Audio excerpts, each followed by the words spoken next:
Israeli আগ্রাসনের বিরুদ্ধে উত্তাল ঢাকা। সোহরাওয়ার্দী উদ্যানে মিলেছে সব পথ। মজলুম ফিলিস্তিনিদের প্রতি সংহতি জানিয়ে মার্চ ফর গাজায় মানুষের ঢল। গণহত্যা বন্ধে মুসলিম বিশ্বের ঐক্যের ডাক।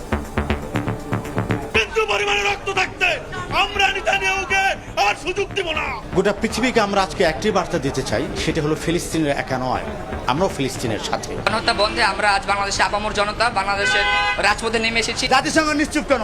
আমরা জাতিসংঘের কাছে জবাব চাই। ঢাকার বাইরেও মানববন্ধন সমাবেশ। ইসরায়েলি পণ্য বয়কটের পাশাপাশি নেতানিয়াহুর বিচার দাবি। গণহত্যাগুলো করতেছে, গণহত্যার বিচার চাই। রাষ্ট্র কর্তৃক ইসরায়েলের পণ্য বর্জনের জন্য যথাযথ পদক্ষেপ নেওয়া উচিত। বিশ্ব নেতারা নিশ্চুপ থাকলেও হত্যাযজ্ঞ বন্ধের দাবিতে অগ্নিগর্ভ বিভিন্ন দেশ।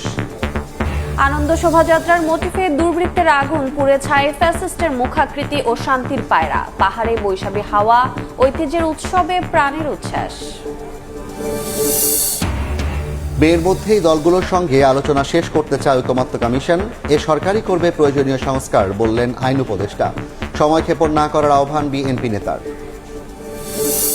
বড় ধরনের ভূমিকম্প ঝুঁকিতে চট্টগ্রাম। 3টি গতিশীল টেকটনিক প্লেটের কাছাকাছি অবস্থানে বাড়ছে শঙ্কা। 80 ভবনে ক্ষতির শঙ্কা। নির্মাণে মানা হয়নি বিল্ডিং কোড। বাণিজ্য যুদ্ধের হিসাব কষে বাংলাদেশমুখী বিদেশি বিনিয়োগকারীরা। সংকেত মিলল বিনিয়োগ সম্মেলনে। ব্যবসা বান্ধব পরিবেশ নিশ্চিতে ব্যর্থ হলে ভেস্তে যাবে সব উদ্যোগ। এবং 7 কলেজ নিয়ে হচ্ছে ভিন্নধর্মী বিশ্ববিদ্যালয়। বিভিন্ন ক্যাম্পাসে থাকবে আলাদা অনুষদ। চূড়ান্ত হওয়ার আগে অন্তর্বর্তী প্রশাসনেই চলবে কার্যক্রম।